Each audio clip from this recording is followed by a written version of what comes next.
हजारों साल में मसीहा एक आता है, कर जहां को रोशन इतिहास छोड़ जाता है। साथियों, आप देख रहे हैं बहुजन पैगाम। जितने भी देश में विदेश में बहुजन पैगाम के दर्शक हैं, मैं सबका अभिनंदन करता हूं, स्वागत करता हूं।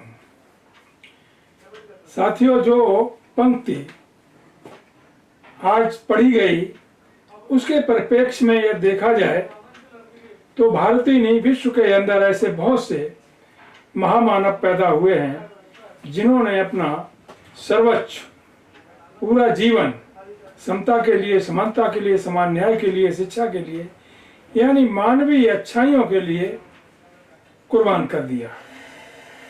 उस दृष्टि में देखा जाए तो भारत में भी बहुत सारे महामानव पैदा हुए। सर्वप्रथम तथागत बुद्ध, जिन्होंने राजपाट छोड़ा और मानव कल्याण के लिए वो घर से निकल गए और एक वो दर्शन दिया जिससे भारत ही नहीं, पूरा विश्व आज लाभान्वित हो रहा है और सदियों तक होता रहेगा। दूसरा नंबर आता है महान सम्राट अशोक का। जब वो चंडाशोक के धम्माशोक बना और जब बुद्ध के धम्म को समझा, उसने पूरे विश्व में मानव कल्याण के लिए बुद्ध के धम्म को स्थापित करने में अपना सर्वस्व न्यौछावर कर दिया। यहाँ तक कि अपने पुत्र महेंद्र और पुत्री संघमित्रा को श्रीलंका भेजा, अन्य देशों में भी भेजा गया। उसका रिजल्ट आज देखने को मिलता है। आज विश्व के अनेकों देश बुद्ध के अनुयायी बन रहे हैं और वहां पर बुद्ध धम्म के अनुयायी बनकर जो बुद्ध का मानव कल्याणकारी धम्म है उसको बढ़ाने में लगे हुए हैं। साथियों, उसके बाद जहां तक हमारे देश की बात है, ये देश यानी भारत सदियों से विषमता की बेड़ियों में जकड़ा हुआ था। अन्याय, अत्याचार, छुआछूत, ऊंच नीच, तमाम अमानवीय व्यवस्था यहाँ पर काम कर रही थी। उसको देखते हुए बुद्ध ने तो एक मार्ग बतलाया ही, सम्राट अशोक ने भी उस पर काम किया, लेकिन उसके 2300 साल बाद इस देश के अंदर एक महान शख्सियत पैदा हुई 14 अप्रैल 1891 में महू छापनी के अंतर्गत, बाद में जिसका नाम अंबेडकर के नाम से पूरे विश्व में, पूरे भारत में विख्यात हुआ। विषम परिस्थितियों का सामना करते हुए और अपने साहस का परिचय देते हुए शिक्षा के बल पर इस महामानव ने जो सदियों से कुरीतियां चली आ रही थीं, अमानवीय व्यवस्था चली आ रही थी, उसको ध्वस्त किया। यानी यदि ये कहा जाए कि यहाँ के मानव में इतना फर्क था कि कुत्ते बिल्ली यानी जानवरों को तो लोग प्यार करते थे, लेकिन इंसान से नफरत करते थे। यहाँ की वर्णवादी, जातिवादी, मनवादी व्यवस्था, पाखंडवादी, ढोंगवादी और अंधविश्वासी व्यवस्था, जिसने बहुसंख्यक समाज को गुलाम बना रखा था, गुलामी की बेड़ियों में जकड़ रखा था, उससे मुक्त कराने वाला अंबेडकर से पहले जो बुद्ध ने दर्शन दिया वो दर्शन बन के रह गया था, लेकिन उनको कार्य रूप में परिणत करने के लिए कोई हमारे पास साधन नहीं था। इस महामानव ने आपे जब ये देखा कि तथागत बुद्ध ने जो दर्शन दिया है, दर्शन अपने स्थान पर सच है, सम्राट अशोक ने अपने को उसके लिए कुर्बान कर दिया, वो भी सच है, लेकिन जब तक इसको वैधानिक रूप से अमली जामा नहीं पहनाया जाता, तब तक धीरे धीरे चल करके इसका अस्तित्व खत्म हो जाएगा। उदाहरण सामने है, जब बुद्ध पैदा हुए 80 साल जीवित रहे और उन्होंने धम्म को प्रारंभ किया। उसके बाद धीरे धीरे जो यहाँ के मनवादी व्यवस्था के लोग थे, उन्होंने बुद्ध के धम्म को नष्ट किया। हजारों सैकड़ों भिक्षुओं का कत्लेआम हुआ। उसके बाद जब सम्राट अशोक ने देखा, समझा, उसने उस परंपरा को आगे बढ़ाया, लेकिन उसके पीछे कोई वैधता नहीं थी। डॉक्टर अंबेडकर ने गहनता से अध्ययन किया और उसको अमली जामा पहनाया। यानी उसका अध्ययन करने के पश्चात डॉक्टर अंबेडकर ने इस देश का जो संविधान रचा, भारत का संविधान बना, उसमें बुद्ध के उन मूल्यों को के आधार पर उस व्यवस्था को संस्थापित किया गया, जिसके माध्यम से जो सदियों पुरानी व्यवस्था चली आ रही थी, शोषणवादी, मनवादी, जातिवादी, विघटनकारी व्यवस्था थी, उसको ध्वस्त किया गया। यानी ये कहा जाए कि सदियों पुरानी जो अमानवीय व्यवस्था चली आ रही थी, उसको इस देश में न तो कोई भूत प्रेत, राक्षस, देवी देवता और भगवान नष्ट कर पाया। उस व्यवस्था को नष्ट किया तो इस देश के महामानव डॉक्टर अंबेडकर ने नष्ट किया। अंबेडकर इस देश के लिए नहीं, पूरे विश्व के लिए महान ही नहीं है, बल्कि ऐसे महामानव पैदा हुए जिन्होंने जो शिक्षित बनो, संगठित रहो, संघर्ष करो का नारा दिया, पूरे विश्व की मानवता के लिए लाभदायी है। यही कारण है कि आज चाहे नॉर्थ कोरिया हो, जर्मनी हो, फ्रांस हो, अमेरिका हो, इंग्लैंड हो, चाइना हो, ऑस्ट्रेलिया हो, जापान हो, कोई भी कंट्री हो, हर कंट्री में होड़ लगी हुई है और डॉक्टर अंबेडकर की जयंती मनाने के उपलक्ष्य में हजारों तरह के कार्यक्रम किए जाते हैं।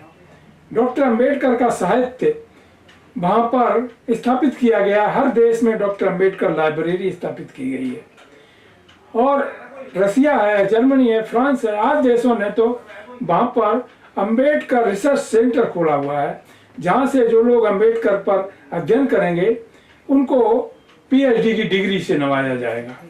ये बहुत बड़ी उपलब्धि है। डॉक्टर अंबेडकर ही नहीं, बहुत सारे और भी विदेशी महामानव हैं। अब्राहम लिंकन, अमेरिका का 16वां राष्ट्रपति।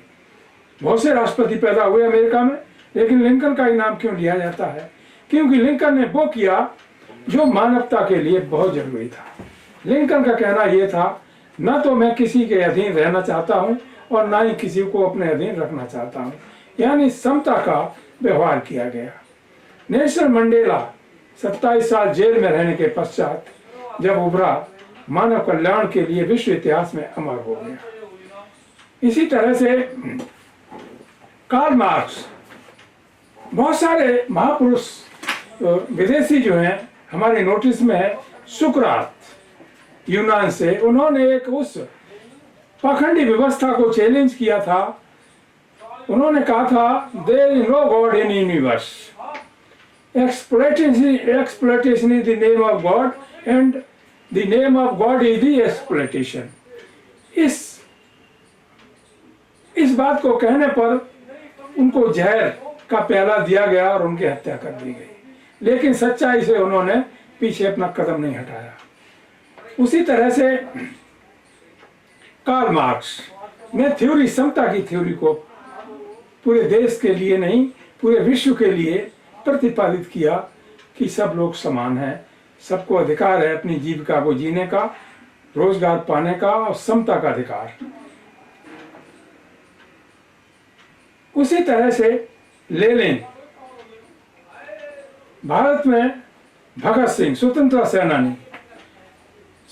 सेनानी तो भगत सिंह थे ही, लेकिन वो मानवतावादी भी थे। बहुत सारी घटनाएं उनके बारे में है, यदि हम उन्हीं पे बखान करूं तो बहुत सारा टाइम लग जाएगा। लोगों को भगत सिंह को भी पढ़ना चाहिए। साथ साथ इसके अब जो समय आ रहा है, 14 अप्रैल 2026 आने वाला है। भारत में नहीं, पूरे विश्व में उसकी तैयारियां अभी से शुरू हो गई हैं। भारत सरकार भी कुछ नई नई घोषणाएं 14 अप्रैल को अथवा 14 अप्रैल से पहले करेगी। उत्तर प्रदेश की योगी सरकार भी बहुत सारी घोषणाएं कर चुकी है कि अम्बेडकर समानता समता बनाया जाएगा और जो भी अम्बेडकर के पार्क बने हुए हैं जहां अम्बेडकर की मूर्तियां लगी हुई हैं उनको कवर किया जाएगा, जिसकी वजह से कोई असामाजिक तत्व उनको नुकसान ना पहुंचा सके, आदि आदि। इसी तरह से अन्य प्रदेशों की सरकारें हैं, चाहे वो किसी पार्टी की है, बाबा साहब डॉक्टर अंबेडकर को लेकर के नई नई योजनाएं देश के विकास में लाने की कोशिश कर रही हैं। तो हम देश का नागरिक होने के नाते ये कह सकते हैं कि अंबेडकर केवल एक नाम नहीं, अंबेडकर केवल एक विचार नहीं, अंबेडकर ने केवल एक संविधान नहीं लिखा, बल्कि अंबेडकर वो शख्सियत है, वो महामानव हैं जिन्होंने भारत को ही नहीं पूरी दुनिया को की मानवता को जीने का एक सशक्त रास्ता प्रशस्त किया, एक थ्योरी दी, शिक्षा के द्वार खोले, समता का पैगाम दिया, शिक्षा का पैगाम दिया, संगठित रहने का पैगाम दिया। ये काम बहुत लोगों ने इस पर काम करने की कोशिश की, लेकिन जो बाबा साहब डॉक्टर अंबेडकर ने स्पेशल किया वो ये कि इस विचारधारा को उन्होंने वैधानिक अमली जामा संविधान के रूप में पहना दिया। डॉक्टर अंबेडकर ने करीब 23 वॉल्यूम लिखी, इनिलेशन ऑफ कास्ट, बहुत सारी चीजें, बटर शूद्रा क्या है, बहुत सारी साहित्य है उनका। उस साहित्य को पढ़ना चाहिए, देश के लोगों को आगे आना चाहिए, जिसकी वजह से वो उनका फायदा हो सके, समाज का फायदा हो सके और देश का फायदा हो सके। साथियों, ये बातें तो हो गई सरकार की और विदेशों की और देश की। इस संबंध में हम क्या करने जा रहे हैं, हमारी क्या ड्यूटी है। हम भी जगह जगह अम्बेडकर जयंती मनाते हैं, लेकिन क्या केवल अम्बेडकर जयंती मनाने से ही समाज का कल्याण हो जाएगा, देश का कल्याण हो जाएगा? नहीं। अम्बेडकर जयंती मनाना जरूरी है, मनाना चाहिए, लेकिन उसके साथ साथ जो अम्बेडकर ने कहा है, अम्बेडकर ने जो मिशन दिया है, उसको कार्य रूप में परिणत करने के लिए अम्बेडकर का साहित्य हर घर में जाना चाहिए। भारत का संविधान हर स्कूल, मदरसा, यूनिवर्सिटी, कॉलेज आदि में पढ़ाया जाना चाहिए, जिस तरह अन्य किताबें पढ़ाई जाती हैं। उसी तरह भारत का संविधान हर घर में जाना चाहिए, जिससे लोगों को जानकारी हो सके। साथियों, इस संबंध में हमने भी एक व्यक्तिगत रूप से जो प्रोग्राम तैयार किया है, बनाया है, जिसमें समाज के बहुत सारे लोगों का सहयोग भी रहा है और रहेगा भी, उस पर मैं चर्चा करना चाहता हूं।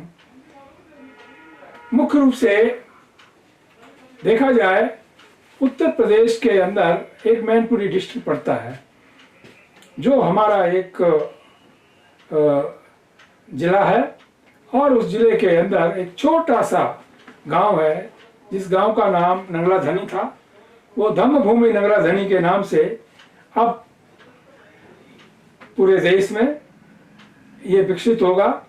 और वहां पर हमने एक अंबेडकर भवन के रूप में एक प्रिमिसेस तैयार किया है, और जिसमें 7-8 कमरे हैं, काफी जगह है, सब व्यवस्था की गई है। और वहीं पर एक ऐसा भव्य स्मारक बनाया गया है, जिसमें 3 महामानवों की स्टैचू स्थापित की जा चुकी हैं।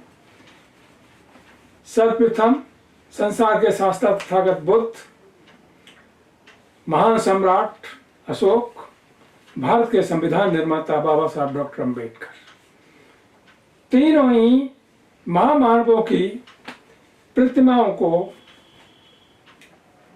18 मार्च 2026 को सैकड़ों लोगों की उपस्थिति में, क्षेत्रीय लोग भी थे, बाहर जिलों से भी आए हुए थे, आगरा से, टूंडला से, फिरोजाबाद से, औरैया से, इटावा से, जलेसर से, दिल्ली से, देवनगर से, आदि स्थानों से आए हुए थे। उनकी स्थिति में, उनकी उपस्थिति में ये काम, और लोकल लोग भी बहुत थे, हर वर्ग के लोग थे, उसमें ऐसा नहीं किसी एक वर्ग के लोग थे, सभी वर्गों के लोग थे।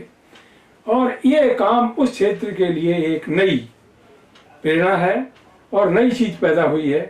अब वहां पर एक ऐसा सेंटर बन गया है, जहां पर सबसे पहले जो कार्यक्रम होने वाला है वो 11 अप्रैल से 14 अप्रैल तक होगा। 4 दिन का कार्यक्रम निश्चित किया गया है।